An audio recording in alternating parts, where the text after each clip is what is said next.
Hello and welcome to all our viewers in Nigeria and around the world to Global AM News. We are live in the nation's capital, Abuja. I am Queen Agaba. Now, President Bola Tinubu has requested the Senate to expeditiously confirm the sack of the chairman of the Federal Competition and Consumer Protection Commission, FCCPC, Babatunde Irukera. This is contained in a letter by President Bola Tinubu read out by the President of the Senate, Godswill Akpabio, during plenary on Tuesday. Tinubu also sought the confirmation of Oluwole Andama as the Executive Director of the Midstream and Downstream Gas Infrastructure Fund in the Nigerian Midstream Downstream Petroleum Regulatory Authority. Senate President, however, referred both requests by the President to the Senate Committee of the Whole and Senate Committee on Gas and Downstream. Vice President Kashim Shettima has officially launched a 15 billion naira Center of Excellence Complex Fund by the Central Bank of Nigeria, CBN, at Bayero University, Kano. The structure comprises 109 rooms equipped with cutting-edge amenities, departmental blocks, and a dedicated plenary section. Shettima, in his address during the ceremony, mentioned that the CBN undertook the construction of the center to alleviate accommodation issues at the university's new location on Gwazo Road, Kano. He emphasized the federal government's determination to drive comprehensive sector development in the country by prioritizing the delivery of quality education. The federal government is set for the inauguration of the 37-man tripartite committee on national minimum wage. The committee is to recommend a new national minimum wage for the country. The Vice President, Senator Kashim Shettima, is expected to perform the inauguration ceremony on behalf of President Bola Tinubu at the Council Chamber of the Presidential Villa, Abuja. Membership of the committee cuts across the federal government, state government, private sector, and organized labor. Present for the inauguration are some state governors, including Bala Mohammed of Bauchi State, Mohammed Bago of Niger State, Ademola Adeleke of Osun State, and Basi Otu of Cross River State.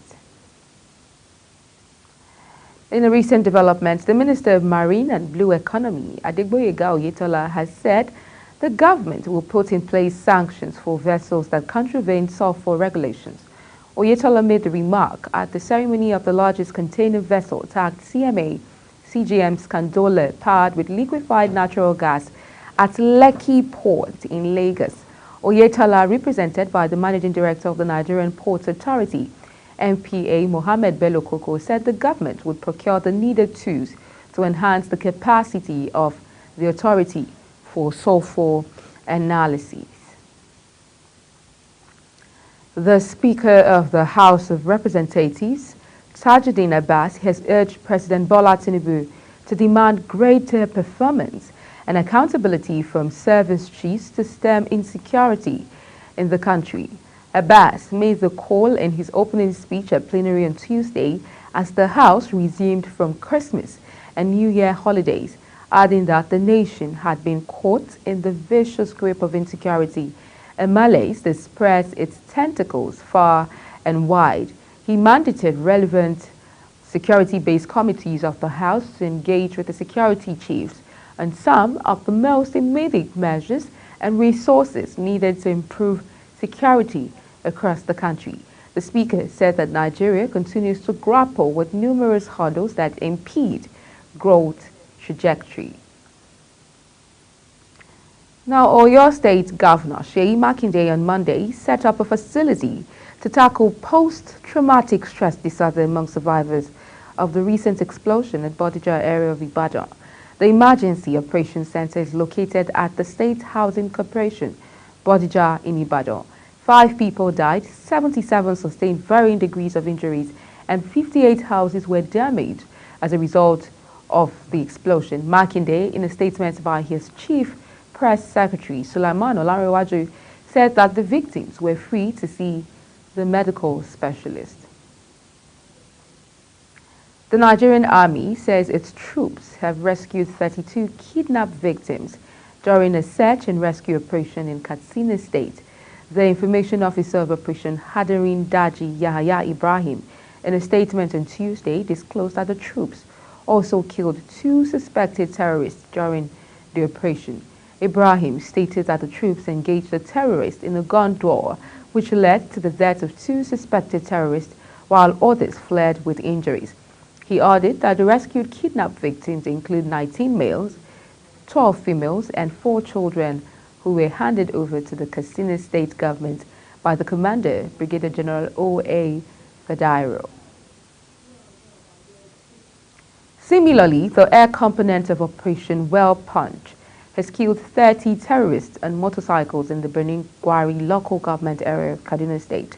This was as security operatives in Katsina State on Sunday rescued 35 kidnapped victims inside Dumburu Forest.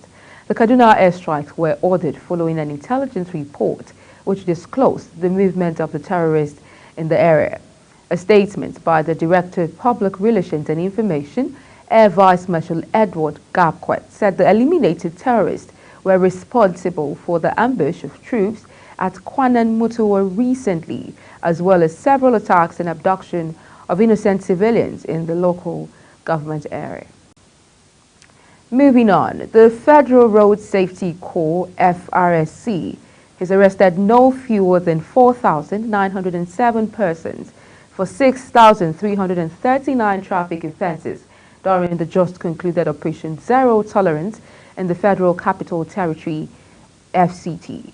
The sector commander, Mutwa Shori, stated this today in Abuja, stressing that the corps had provided radar guns and other operational logistics to enhance its efficiency and effectiveness. In 2024, Shori said that the command would also embark on intensive sensitization in churches, mosques, and schools, which he believed had a larger population. Now, the Kano State Command of the National Drug Law Enforcement Agency on Tuesday disclosed that the agency arrested 198 drug suspects and dismantled 21 illicit drug joints in Kano. The spokesman of the agency, Sadiq Mohammed Megatari, disclosed this in a statement, adding that the suspects were arrested between January 17th and January 26, 2024, in the ongoing Operation Stop Drug Abuse, launched by its commander, Abubakar Idris Ahmed. Out of the 198 suspects arrested, according to the statement, 177 were males, while the rest, 21 were females. He also disclosed that the command successfully recovered a substantial amount of illicit substances, which includes 5-Exol rubber solution, suck and dye, cannabis, and other dangerous substances. The Rivers State House of Assembly has expressed disapproval of the recent appointments approved by Governor Siminalayi Fubara, particularly those appointed on an acting basis.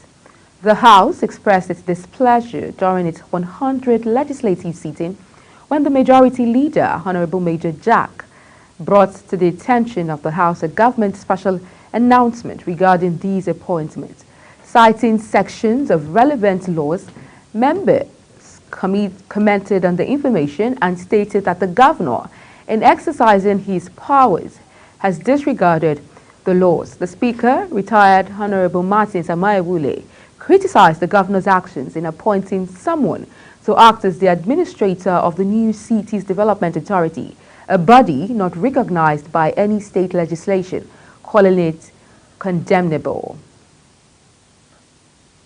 You're watching Global AM News, and it's coming to you live from Nigeria's capital, Abuja. We're on Star Times, channel 276. Kindly follow us on all social media platforms using @GlobalTVNG and other handles now showing on your screen. When the AM News returns, CBN clears airlines Forex backlog with additional $64.44 million payment. The news continues shortly with details of this and more stories right after this break. Please stay with us.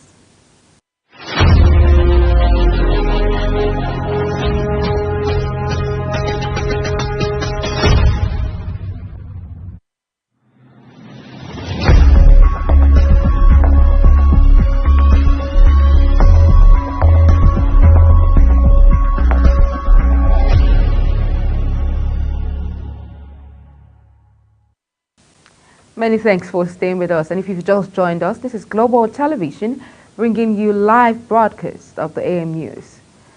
On the foreign scene, authorities in Colombia have seized 130 poisonous frogs being trafficked through the Bogota airport and arrested the Brazilian woman carrying them. The woman was transporting the colorful Harlequin poison frogs inside film containers while traveling to Sao Paulo with a stopover in Panama.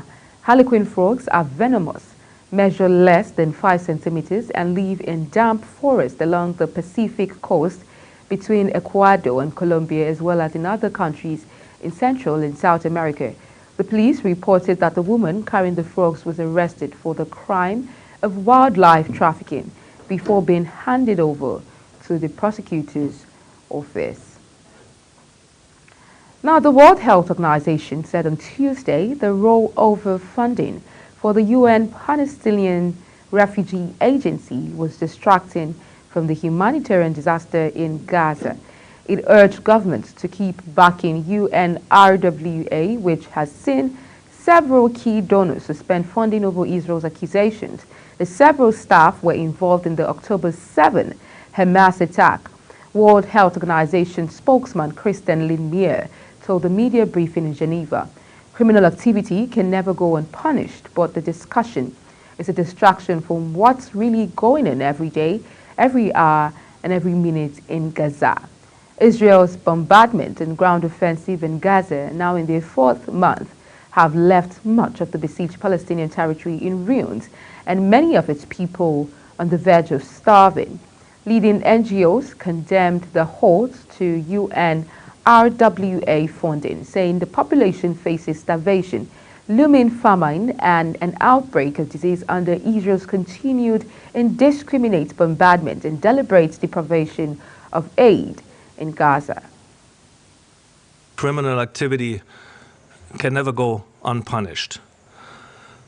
But the discussion right now is much of a distraction from what's really going on every day, every hour, every minute in Gaza. It's a distraction from close to 27,000 deaths per now, out of which 70% are women and children. It's a distraction from preventing an entire population from access to clean water, food, shelter. It's a distraction from preventing electricity to come into Gaza for more than 100 days. We appeal to donors not to suspend their funding to UNRWA at this critical moment. Cutting off funding will only hurt the people of Gaza, who desperately need support.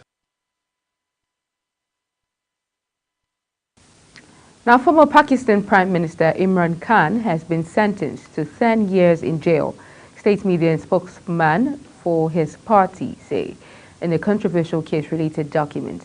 The sentence handed down following a trial held inside a jail where Khan has been detained for much of the time since his arrest in August comes as the country had the chief whip suspended her from the parliamentary party while an investigation was instituted into the matter as Jewish groups have criticized the remarks. Meanwhile, the Holocaust Educational Trust described her remarks as a painful insult to survivors of the Holocaust. U.S. Secretary of State Antony Blinken has voiced hope for a deal to halt the Israel-Hamas fighting in Gaza in exchange for liberating hostages after talks in Paris involving mediator Qatar. Speaking on the drone attack in Jordan, Blinken says that the response could be multi-leveled, come in stages and be sustained over time. Blinken was addressing a news conference alongside NATO's Secretary General Jens Stoltenberg. The proposal that is on the table and that is shared among all of the critical actors, of course Israel, but also with Qatar and Egypt playing a critical role in mediating and working between Israel and Hamas. Blinken tells reporters after meeting earlier in the day in Washington with Qatar's Prime Minister that very important, productive work has been done, and there is some real hope going forward. Well, good afternoon, everyone. First, let me say what a pleasure it is, as always. For the U.S. troops killed and wounded in yesterday's drone attack in Jordan. Thank you.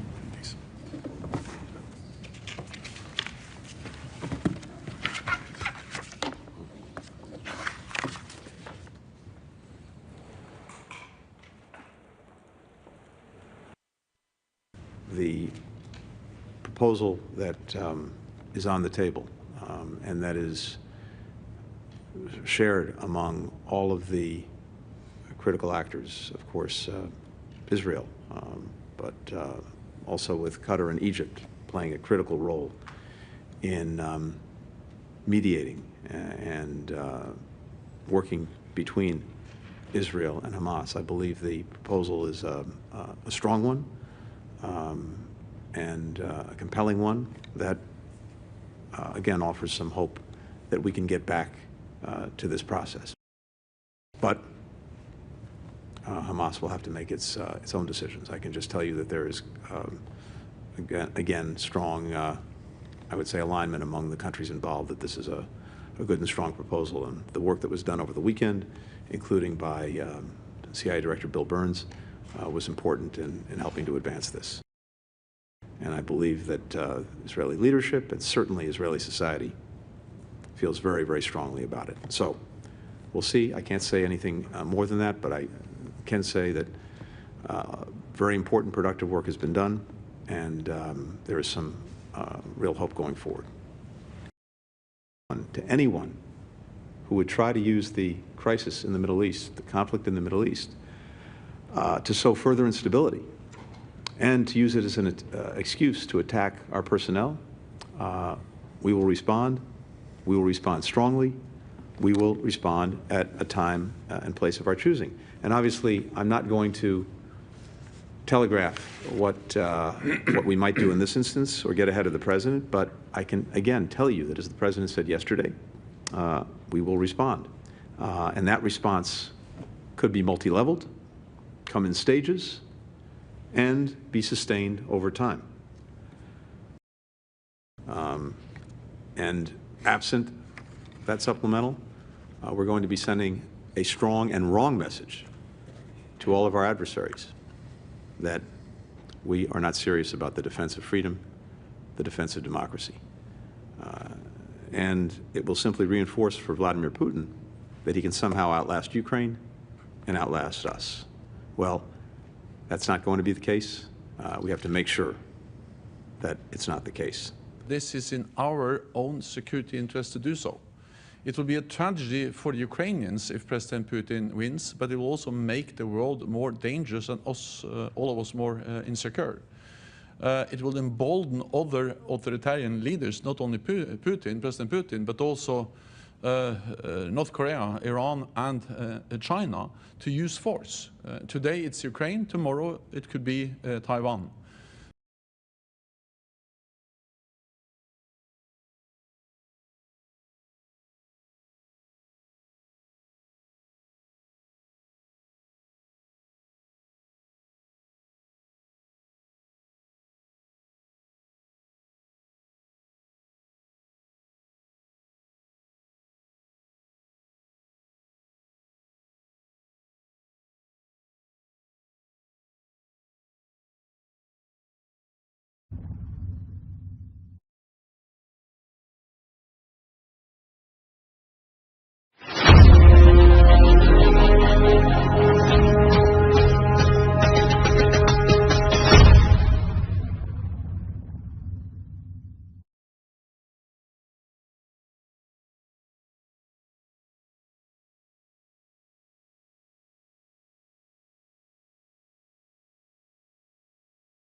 apologize for that break in transmission. Minister of State, Petroleum Resources, Ekberikpe Ekpo, has assured of uninterrupted gas supplies to the Nigeria-Morocco gas pipeline project. Ekpo, who led a delegation from Nigeria to Rabat, Morocco, met with the country's Minister of Energy Transition and Sustainable Development, Ms. Leila Benali, and other officials involved in the project. According to Ekpo, Nigeria currently has 209 trillion cubic feet proven gas reserves, and potential reserves increase opportunity to 600 trillion cubic feet. The pipeline is to traverse the Republic of Benin, Togo, Ghana, Cote d'Ivoire, Liberia, Sierra Leone, Guinea, Guinea-Bissau, Gambia, Senegal, Mauritania, and terminate in Morocco with a spur to Spain. Now, just briefly in sports, Nigeria and Argentina will clash in a senior international friendly match in the city of Hangzhou, China, on a yet-to-be-announced date in March. The Argentine Football Federation has announced the game is scheduled to take place at the Olympic Sports Center Stadium, which hosted a couple of football, games during the 2008 Summer Olympics in the country. The Abyssal Stiff will face another African side, Ivory Coast, at the Workers' Stadium in Beijing days later. The friendly will be the first meeting between the sides after Argentina's 2-1 victory over Nigeria at the 2018 World Cup in Russia. Now let's turn to Chung Anamel for updates in the entertainment world. Davido continued his timeless tour, which made another stop at the iconic O2 Arena in a sold-out show. On January 28, Davido filled up the O2 Arena as he thrilled fans with a collection of his hit singles, while also being joined on stage by different artists. The multi-award-winning artist has been on the road since releasing his Grammy-nominated first album, Timeless. Davido's latest O2 show is the third time he has sold out the 20,000 capacity arena after becoming the first Nigerian solo artist to sell out the arena in 2019 before returning for another sold-out show in 2022. At the Timeless concert at the O2, Davido performed hits songs from his catalog to the delight of fans who sang along. The concert also had guest appearances as Davido was joined on stage by DMW signee Lagos Olori to perform Picasso of his Timeless album. He also brought out Mayokun, with whom he performed their hit single The Best. It was a euphoric moment when he brought out Kids Daniel for a performance of their recent collaboration, Twe Twe. Davido's O2 concert comes a week ahead of the 2024 Grammy Awards, where he is competing in 3 categories for the chance to win his first Grammys. Since breaking into the mainstream in 2019 with her self-titled EP, Arya Starr has risen to commercial success to become one of Nigeria's biggest artists. In another landmark feat, the Nigerian music videos on YouTube, Arya Starr will be gearing up for the 2024 Grammys Award, where her hit single is nominated for the median Best African Song Performance alongside hit singles from fellow Nigerian superstar Asake and Olamide, Burna Boy, and Davido. Nigerian social media user who accused comedian AY Makun for an affair with May Edochie has tendered a public apology to him. Recall that Samuel, in a clip shared on his Facebook page, alleged that AY was having an affair with May. And that's it on the news, on the AM News, and it came to you live from Nigeria's capital, Abuja. We're on Star Times, channel 276. Kindly follow us on all social media platforms using at Global TV NG and other handles now showing on your screen. I'm Queen Agaba, and I'll be joined very quickly by my colleague Uyi Agbonfuegbe.